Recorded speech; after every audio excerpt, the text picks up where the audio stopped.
Sejam muito bem-vindos, está aberta mais uma sessão das novas crónicas da Idade Mídia, terceira temporada. Eduardo Oliveira e Silva, Luís Marinho hoje à distância, Luís Marques e Rui Pego. Vitória surpreendente, de seguro, ninguém o imaginaria no início desta corrida. Espalhanço aparatoso de Marques Mendes, castigado pelo aparelho do PSD, certamente. Decepção absoluta para Gouveia e Melo, o vencedor antecipado, como toda a gente o caracterizava. Coutrinho ameaçou, Ventura passou à segunda volta, como diziam as sondagens. Comecemos exatamente por aí, pelas sondagens. Do vosso ponto de vista, as sondagens influenciaram o resultado, designadamente a tracking poll da TVI? A tracking poll não terá influenciado o resultado, mas influenciou todo o desenvolvimento político e o comentariado. E ao fim do dia acabou por se enganar, num caso em 5 pontos para o Coutrinho e penso que em 6 para o Seguro. E portanto é mau quando não há contrapartida e contraponto a uma tracking poll que andou tudo atrás. Por acaso nós aqui dissemos que não era, havia que ter cuidado. Sim, torcemos o nariz. Sim. O resultado, digamos, do ponto de vista formal, não surpreende muito. O que diria que quem correu pior foi naturalmente ao Marques Mendes, porque houve momentos na campanha em que ele não conseguiu contrariar, digamos, todo o peso de uma comunicação e de um conjunto de situações em que ele deveria ter procurado dar a volta à situação e esclarecer. Mas já iremos aos resultados. A noite das televisões criou uma expectativa que depois não se confirmou, porque entretanto o resultado começou a ser definido e aquela expectativa inicial não se confirmou, Luís Marinho. Quer dizer, também as projeções apontavam para uma hipótese remota de empate, de estarem empatados o André Ventura e o Coutinho Figueiredo. Mas que cedo se esfumou, não é? Mas quer dizer, era um empate muito, muito difícil, porque estávamos era o resultado mais baixo do Ventura coincidir com o mais alto praticamente do Coutinho Figueiredo, o que era de facto, de certa forma, difícil que acontecesse, e aliás acabou por não acontecer. Mas em relação à tracking poll, eu acho que teve alguma influência na campanha e mesmo até na decisão de voto. Porque, apesar de haver ali algumas imprecisões, o que é certo é que apontou certamente a tendência, não é? Sobretudo na parte final. A tracking poll estava... porque alargaram o âmbito não só, para 1000, bem, mas... e portanto aí já era uma sondagem. Mas a tracking poll foi uma... A tendência andou lá. Quer dizer, não foi uma coisa absolutamente certeira, mas o que é certo é que pôs a disputar logo à cabeça, basicamente, os três, que acabaram por ser os três primeiros. Isso foi em cima da hora, porque antes estavam os cinco. Não foi só em cima da hora, quer dizer, também deu inicialmente que eles estavam praticamente empatados, depois já não estavam empatados, depois deu de facto, começou a dar nitidamente que o Almirante e o Marques Mendes já não tinham hipótese nenhuma, portanto digamos que não foi assim tão... Obviamente se me perguntarem se sou um grande adepto daquelas tracking polls, nem por isso, mas o que é certo é que aquilo animou e de facto... acho que terá... Animou sobremaneira a campanha, não é? Não, e deu audiência. Sobremaneira a campanha, sobremaneira a vida dos candidatos. Deu audiências, era aquilo que se procurava. Deu audiências, animou a campanha, porque toda a gente falava daquilo, portanto, enfim. No fundo a campanha era aquilo em dado momento. Isso são 100 mil pessoas. Era um bocado. Isso não conta. Bom, Luís Marques.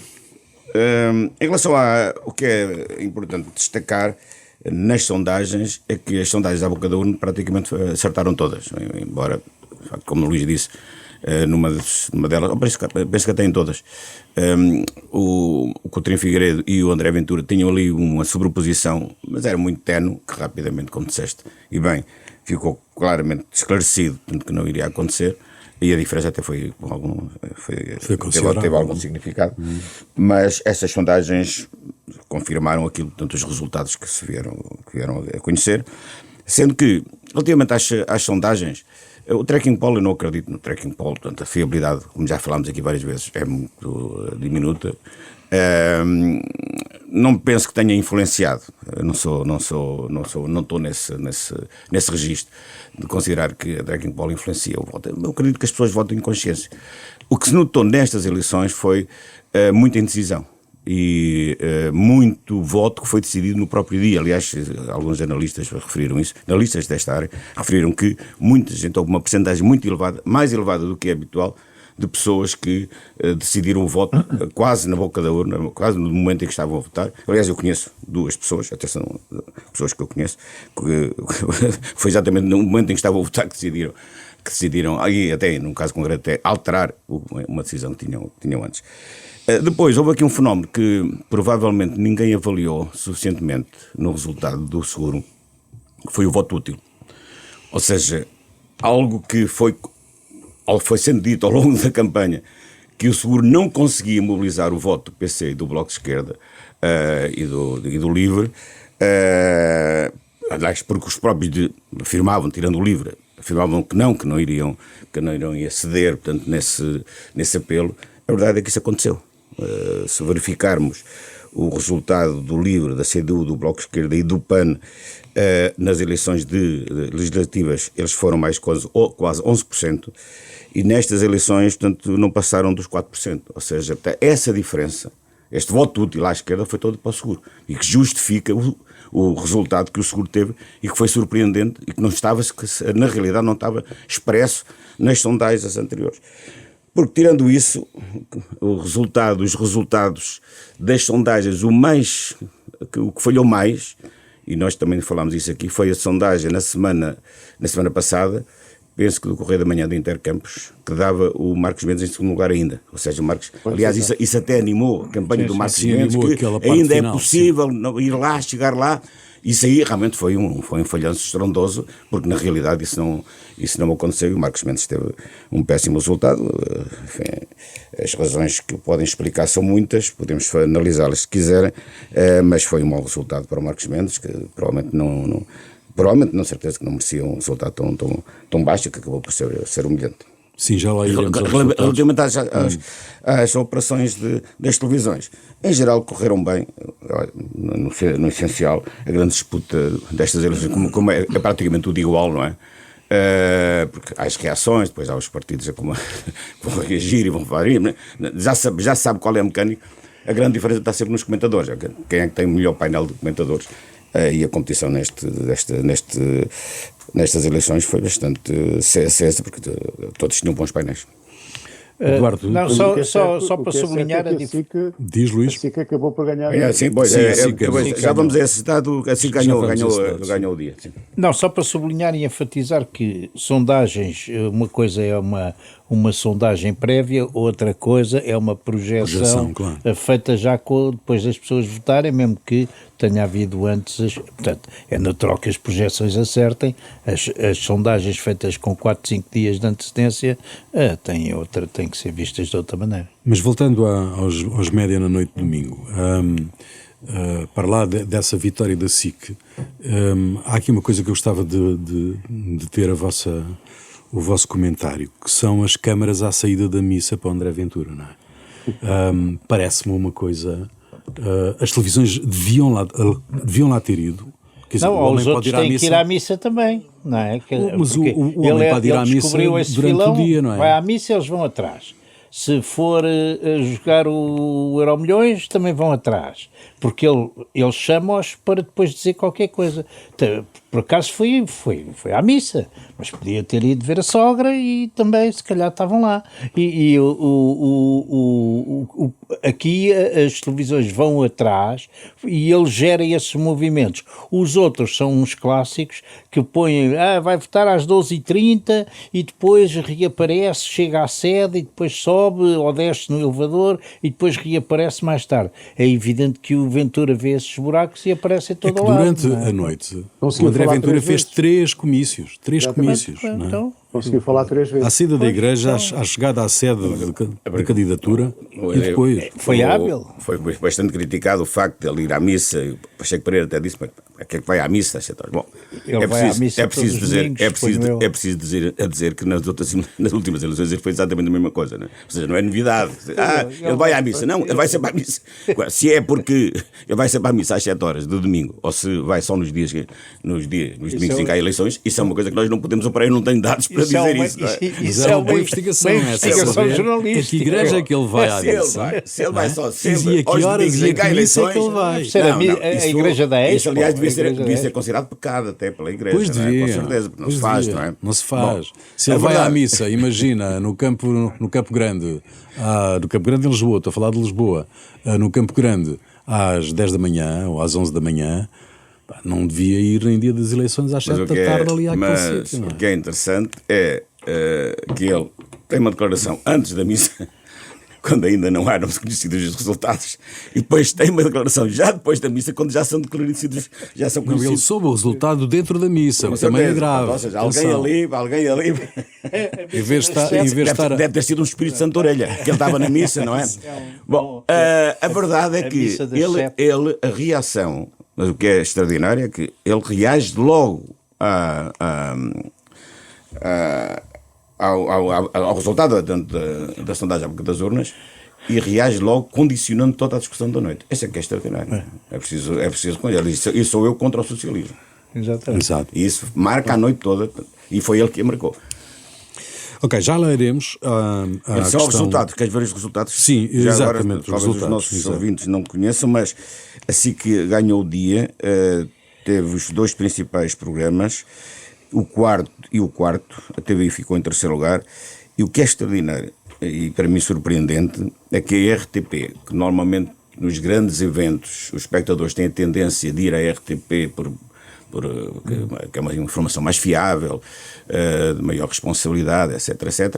A verdade é que o primeiro programa da RTP ficou em 6º lugar. Portanto, é um pouco deprimente para aquilo que é a tradição da RTP. Não sei se não estou a comparar nas outras eleições. Estou a comparar que normalmente quando há grandes eventos informativos, a RTP, o espectador vai ver a RTP. Neste caso ficou em 6º lugar, o que foi um mau resultado.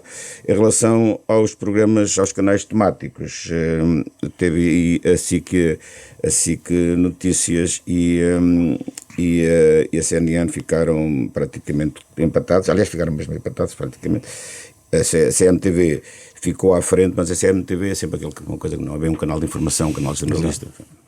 Bom, mas Mas a NAU teve tentado bem. Sim, tem um resultado. Antes de irmos a essa pista, Luís Marques, tu deixaste sobre o condicionamento do debate logo a seguir, feito pela Ventura. Do vosso ponto de vista, Marcos Mendes foi vítima do aparelho do PSD? Foi um castigo que lhe foi aplicado pelo aparelho do tempo em que ele foi presidente do partido? Não, acho Por acaso. Diz Luís. Luís Não, Marques, por acaso, Luís por Marinho. acaso não sei. Acho que é evidente que desde o início que não. O problema é que a candidatura de Marcos Mendes nunca despertou nenhuma grande emoção. Aliás, bem, se olharmos um bocadinho para as outras, às tantas, também estamos Nem um no bocadinho próprio assim. Bem, partido. mas agora, Nem no próprio partido. Nem do próprio partido. Agora, eu não sei se ele foi castigado pela máquina ou se foi, sobretudo, e aliás o Luís Marques falou disto já há várias semanas atrás, eu acho que ele foi castigado, sobretudo, pela campanha de Coutinho Figueiredo, quer dizer, eles estavam a disputar um eleitorado, o mesmo eleitorado, não digo todo igual, mas um grande bloco de eleitorado estava a ser disputado pelos dois, e de facto Coutinho Figueiredo deu 10-0, em termos de campanha, em termos de frescura, em termos de discurso, que aquilo que Marcos Mendes nunca conseguiu. Quer dizer, o problema de Marcos Mendes é que não conseguiu nunca mobilizar minimamente as pessoas. Aquilo era um discurso muito baço, uma coisa muito velha, muito... e enfim, quer dizer, aquilo foi uma pasmaceira que não despertou ninguém, não é? Nós dizíamos, falávamos, se vocês bem se lembram, uns com os outros na brincadeira, o mendismo está vivo. Claro que era uma brincadeira, porque o mendismo está morto, e mais do que morto, não é? Eduardo. Bom, realmente o Marcos Mendes não fez o pino, não fez uma série de coisas. Nem bodyboard. Bodyboard era uma coisa que ele fazia. É verdade. Isso fez, era quando era novo. Mas não fez o pino, não fez uma série de coisas. Também não entrou na campanha das insinuações logo de início. Não se soube, eu admito que ele não se soube defender de um determinado tipo de ataques que não soube explicar a atividade dele, digamos, e defender-se nesse campo.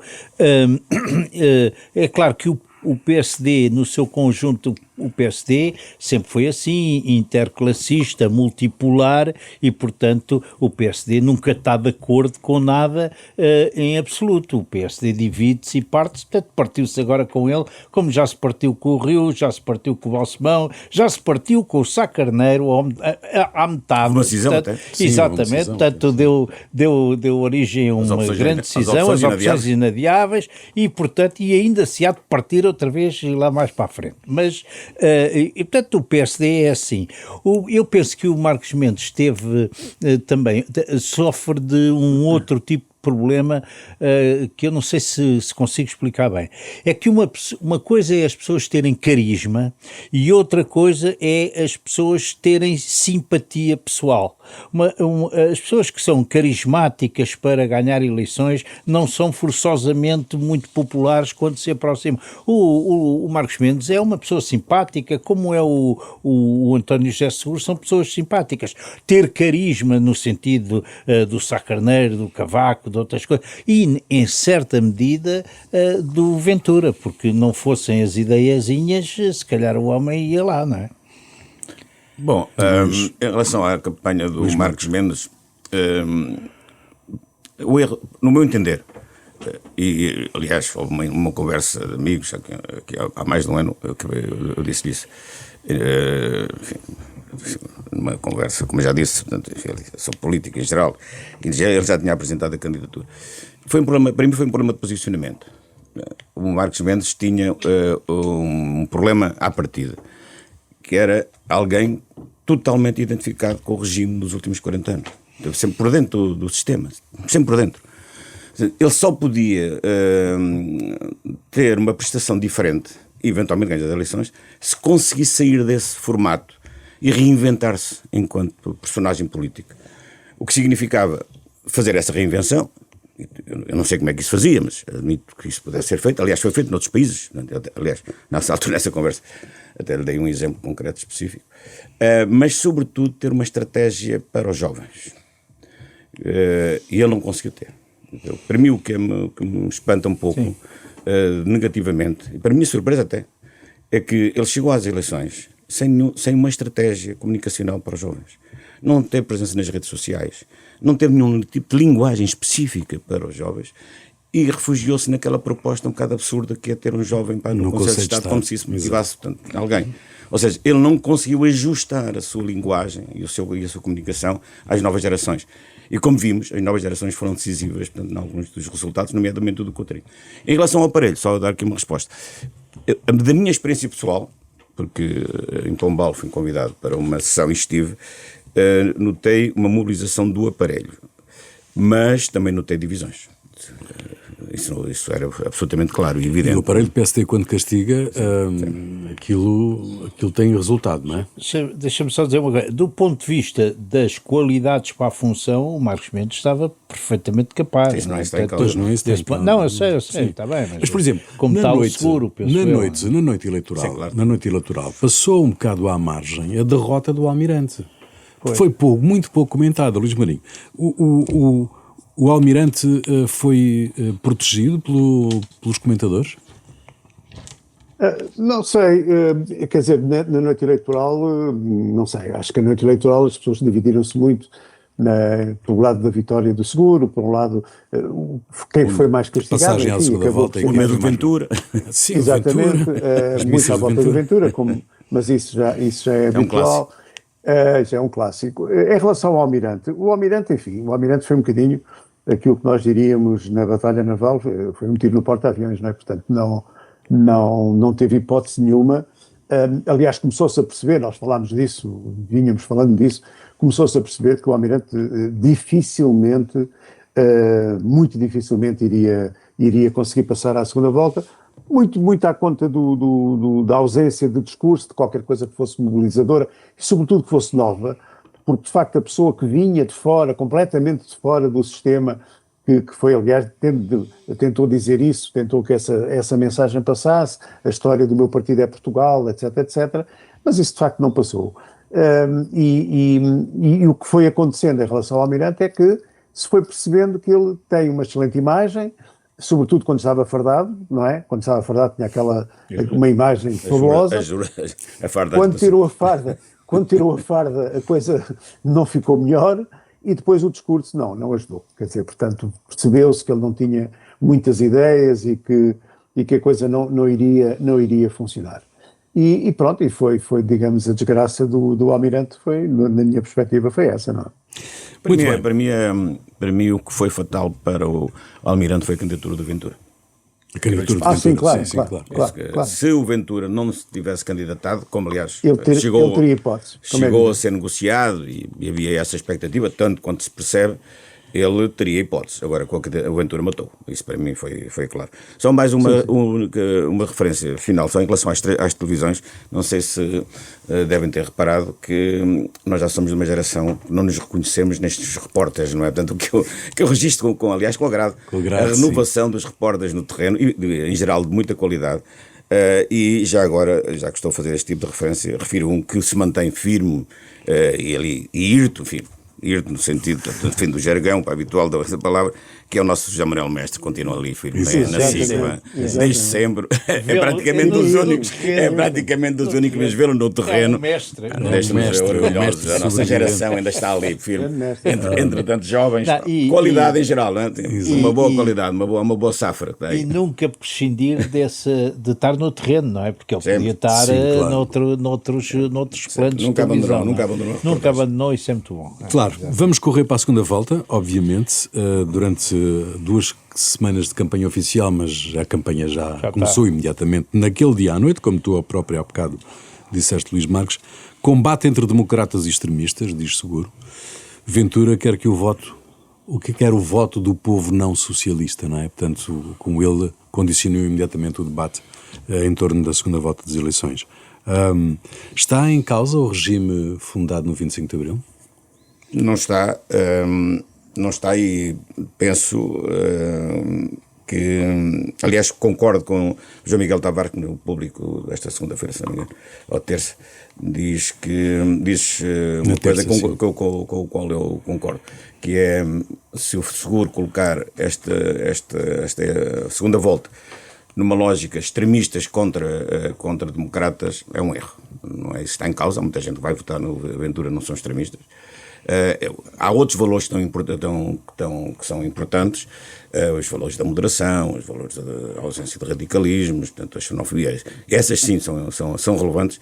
Colocar isto entre fascistas e democratas, ou extremistas e liberais, penso é um erro e espero que o Seguro não faça. De resto, o Pedro Norton no público... Também falo Pedro Norton no público de terça-feira, justamente, diz que a segunda volta não é uma disputa entre esquerda e direita, mas entre, e estou a citar, moderação e radicalismo, democracia liberal e irresponsabilidade populista. Mas radicalismo populista. não é a mesma coisa que extremismo político. Há aí uma pequena nuance e é bom, portanto, que a campanha do Seguro tenha isso em conta, porque pode levar algumas pessoas, tanto, até por esse motivo, a votar no Ventura, que se calhar não votaria. Luís Marinho. Se vocês se lembram, quando foi a campanha de Soares Freitas, vocês lembram-se que o discurso era chegou a ser também do fascismo, não era? Sim. As pessoas, o lado soarista caracterizou o lado freitista quase como vinha aí o fascismo. Mas era outro tempo, absolutamente, não é? Exatamente. É onde eu ia chegar. Mas estávamos a falar de 1986, portanto já lá vão uns anitos, não é? Já lá vão 40 anos. Portanto, hoje isso não faz nenhum sentido. De facto, não faz nenhum sentido.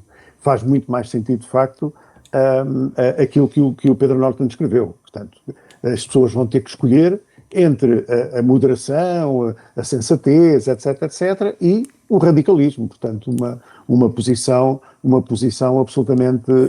Os valores liberais e os valores iliberais, não é? Basicamente. Também, exato, também um bocado isso. De maneira que eu não sei se vocês têm, eu não tenho nenhuma dúvida que Seguro vai ganhar isto assim tranquilamente, não me parece que haja grandes perturbações. Sobre isso não tenho dúvidas também. O problema não é esse, o problema é qualquer que seja o resultado da Ventura, é um problema para a direita.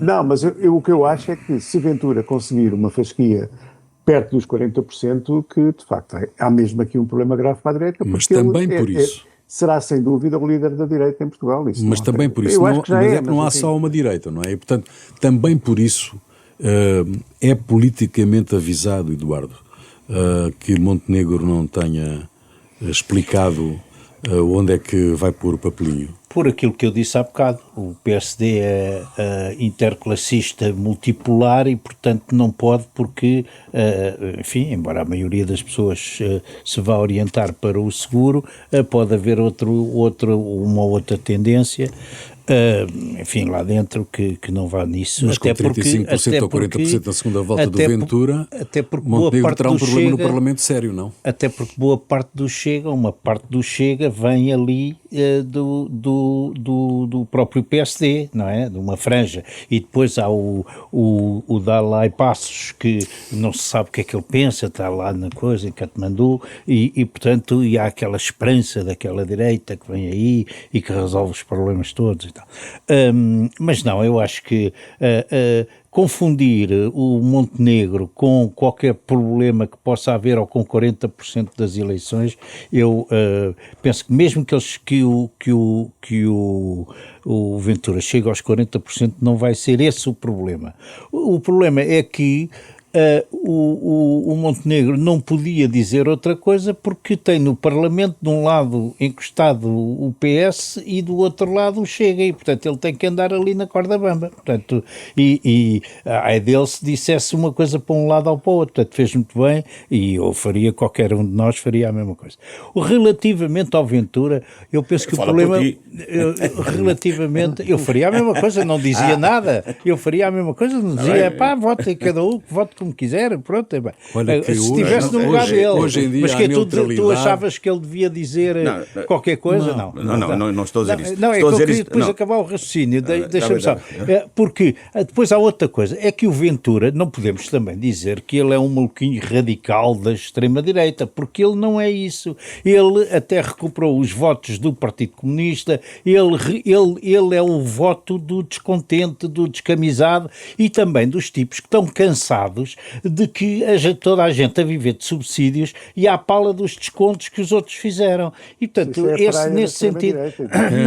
Não é o discurso da extrema-direita. Não, o discurso da extrema-direita é o 1143.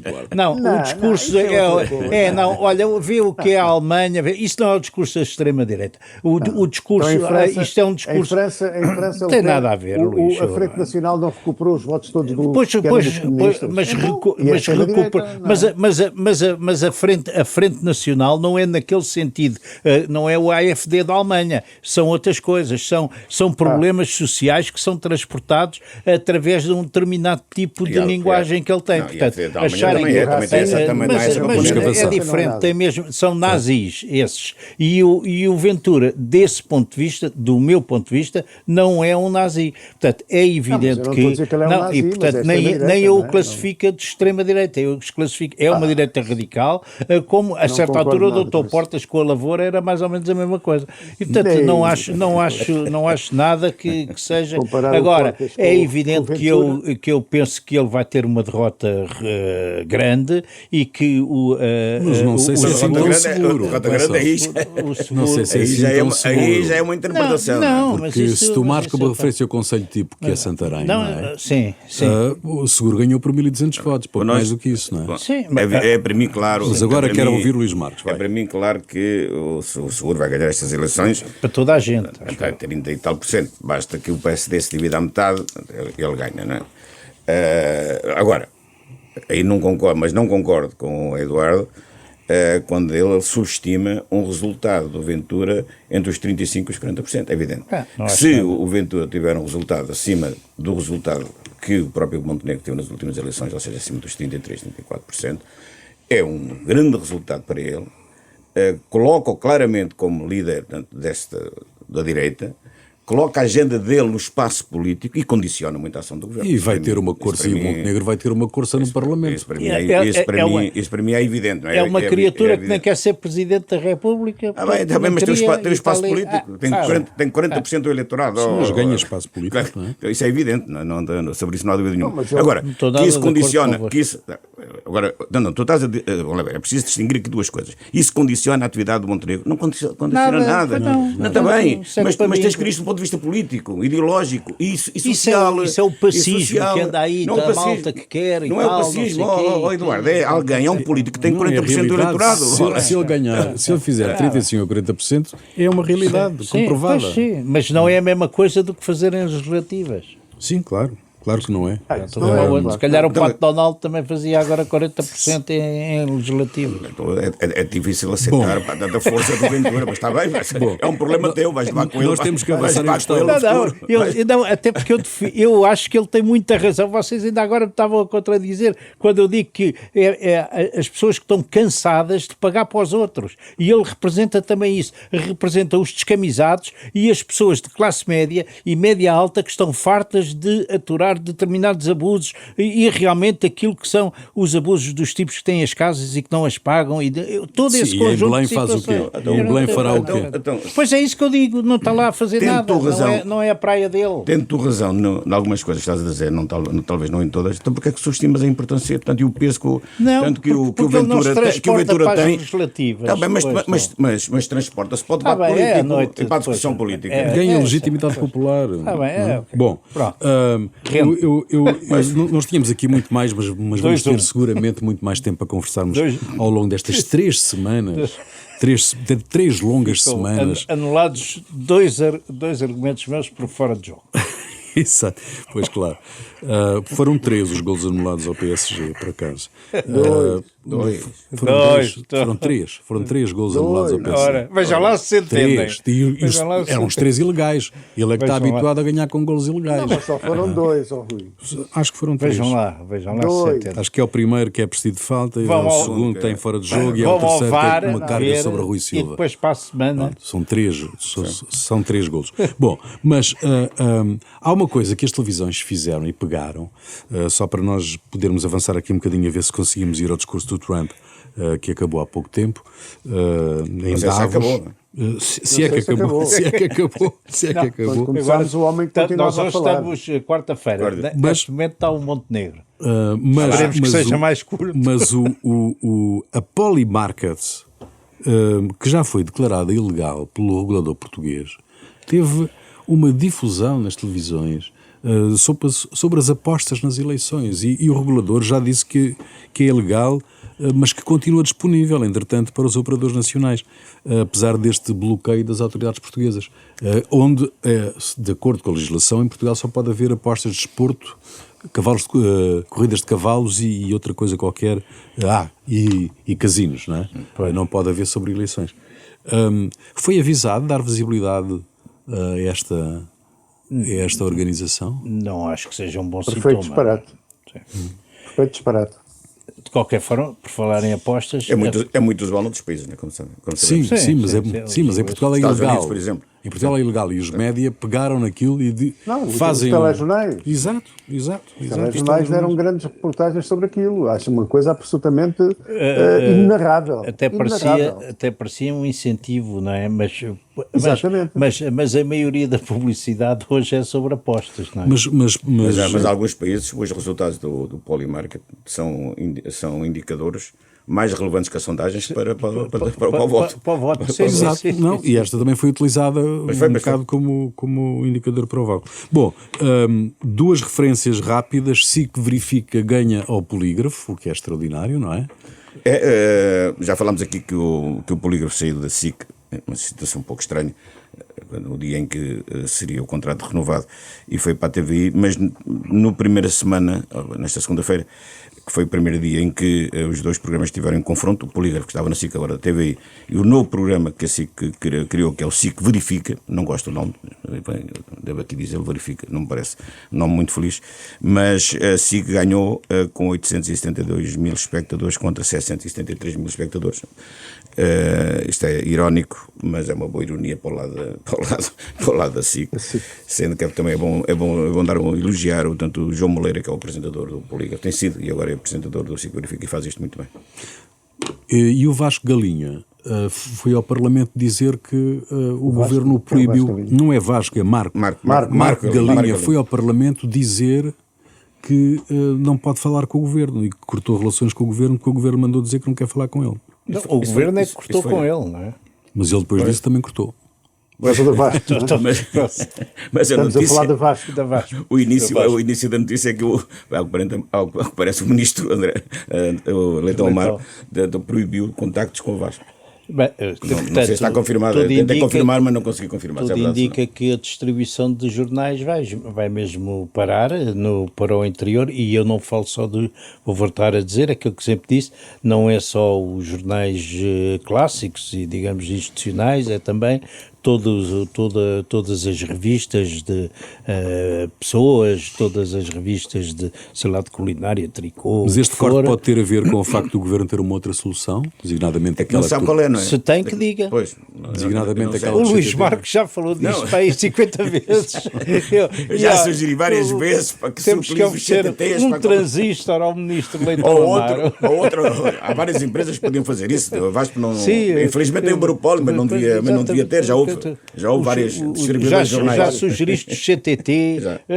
Quer dizer, alguma solução há de haver. Então, por acaso, até foi numa conversa com o ministro deste governo, tanto que os CTTs foram referidos. A ideia, vai ser uma boa ideia, sinceramente, tanto que isso pudesse ser feito através de CTTs. A verdade é esta: se não houver acordo, e se o Leitão Amaro não tiver nenhum coelho na cartola para tirar, para resolver o problema, a verdade é que Beja, Évora, Porto Alegre, Castelo Branco, Guarda, Viseu, Vila Real e Bragança vão deixar de ter jornais a partir do dia 1 de fevereiro. É só isto. Se uma pessoa precisar de um medicamento em Almodóvar, às 3 da tarde, para qualquer coisa, põe-no lá. Hoje há redes de distribuição para tudo e mais alguma coisa, que chegam, enfim, às vezes com 1 hora, meia hora e tal, não sei o quê. Bem, portanto, não se consegue conceber que não haja soluções, a menos que o ministro tenha aquela ideia, bom, isto ninguém lê jornais e não vale a pena, então pronto, isso então, mas é melhor dizer. Bom, nós estamos a caminhar rapidamente para os enigmas e outras histórias que trazemos sempre aqui no final do programa, mas não podemos deixar de falar aqui sobre o Trump e em Davos. Luís Marinho, tu tiveste a seguir boa parte... Já acabou de falar. Já acabou? Tiveste a seguir boa parte da intervenção do presidente americano na conferência de Davos. E ninguém consegue perceber o que é que vai naquela cabeça, não é?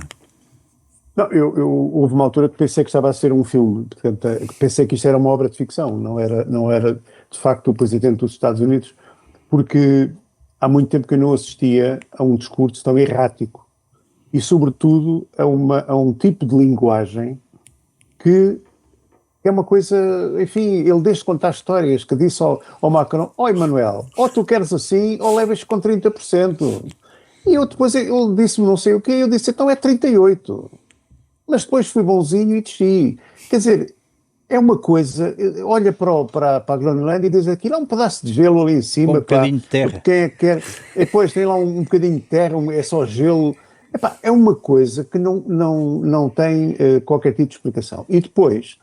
O egocentrismo e o narcisismo é uma coisa que eu, francamente, nunca tinha assistido assim, digamos, ao vivo, num chefe de Estado ou num primeiro-ministro.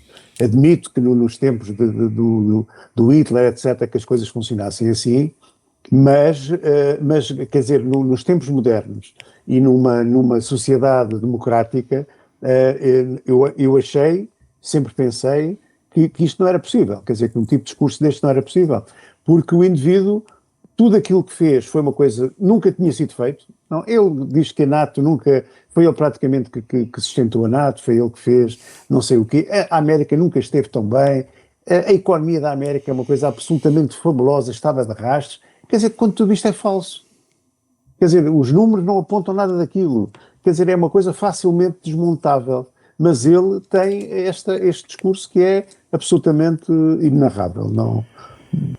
Pois, só uma Eduardo. nota, é aquilo que eu, enfim, eu disse sempre isto aqui, o que eu tenho pena é o mundo assiste sentado e calado e quem pode mudar as coisas é a opinião pública americana e o eleitorado americano, apesar de tudo, nas eleições de médio termo, como eles dizem.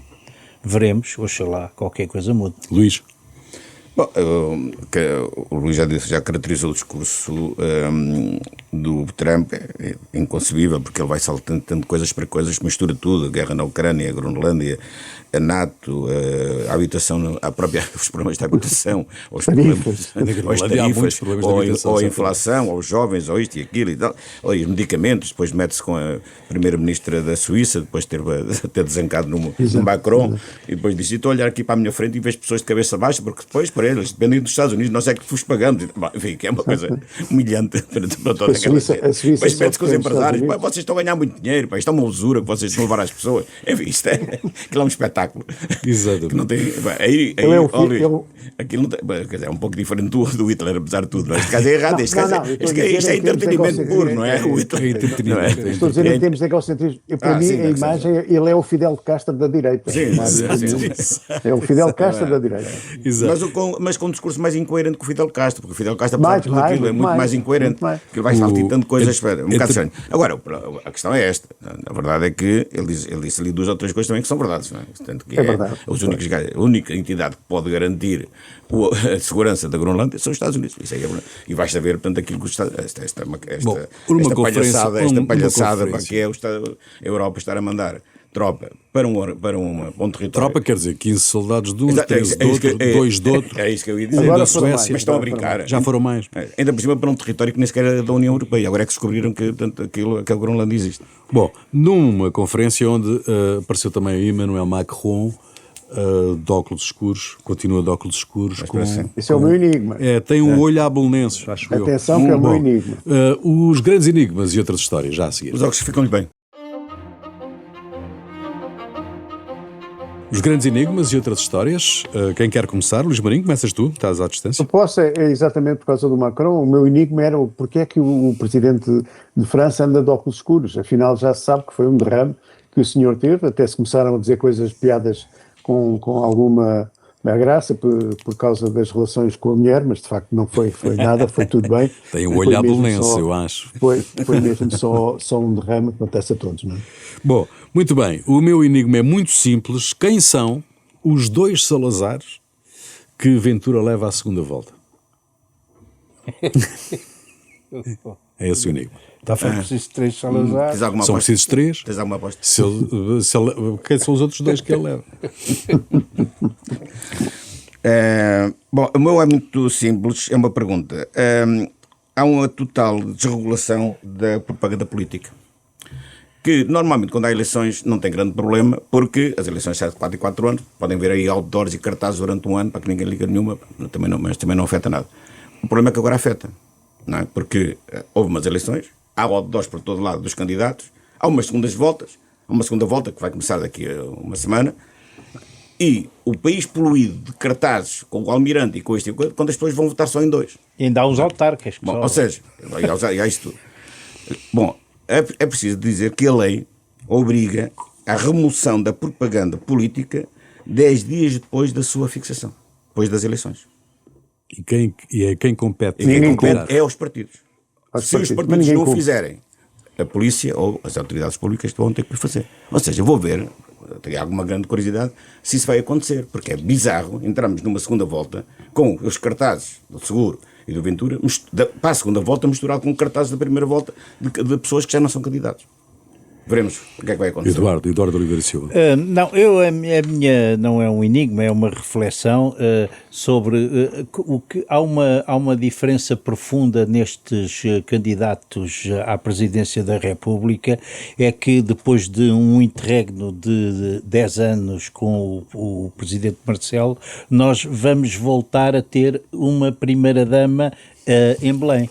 E, enfim, nós seja sabemos, qual for o vencedor. Seja qual for o vencedor, exatamente. E, portanto, quem são, que pessoas são estas, e nós sabemos que as primeiras damas em Portugal foram também sempre bastante influentes e, portanto, tenho alguma curiosidade de saber, sobretudo, quem são estas figuras e estas personalidades e qual será o desempenho que vão fazer e a influência que vão ter. Só o vai. Bom, termina aqui. Não vão ganhar os dois. Não quer dizer que não sejam boas pessoas Não, ambas, pode ir ganhar um e irem as duas para Belém. Bom, termina aqui mais uma sessão das Novas Crónicas da Idade Mídia, um programa de Eduardo Oliveira Silva, Luís Marinho, Luís Marques e Rui Pego, produção de Marina Duarte, desenho sonoro de António Fialho, cuidado técnico de Beatriz Garcia, imagem de Ricardo Fortunato. Novas Crónicas da Idade Mídia, domingo ao meio-dia, sempre que quiser, ao alcance de um clique. Até para a semana.